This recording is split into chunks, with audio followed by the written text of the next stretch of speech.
سیدنا جابر بن عبداللہ رضی اللہ عنہ سے مروی ہے کہ رسول اللہ صلی اللہ علیہ وآلہ وسلم نے فرمایا،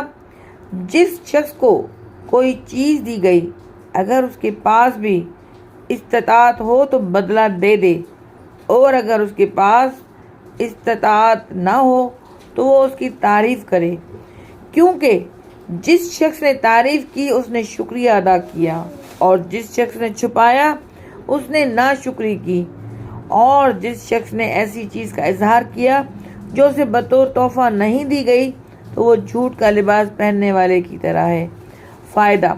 تحفہ دینے والے کو بدلے میں تحفہ دینا مستحب ہے اور صلح رحمی کو جوڑے رکھنے کا باعث بھی۔ اگر کسی کے پاس بدلے میں تحفہ دینے کی استطاعت نہ ہو تو شکریہ ادا کرے، کیونکہ جس نے بھلائی کرنے والے کو جزاک اللہ خیر، اللہ تجھے بہتر بدلہ دے کہا، اس نے تعریف اور شکریہ کا حق ادا کر دیا۔ جو چیز تحفے میں ملے اس کو چھپانا نہیں چاہیے، کیونکہ اللہ بندے پر اپنی نعمتوں کے اثر دیکھنا چاہتا ہے۔ بالکل اسی طرح آپ کسی کے تحفے کو استعمال کریں گے تو تحفہ دینے والا بھی خوش ہو جائے گا۔ جو چیز تحفے میں ملے ہی نہیں اس کو بیان کرنا بھی درست نہیں۔ یاد رہے، بندے کو اپنی اوقات میں رہنا چاہیے، ایسے ہی اپنی پہنچ سے باہر کام شرمندگی کا باعث بنتا ہے۔ ایسا بندہ جھوٹے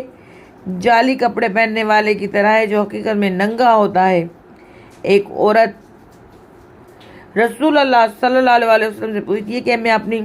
سوتن کو دکھانے کے لیے اپنے شوہر کی جھوٹی تعریف کروں کہ یہ میرا بہت خیال رکھتا ہے،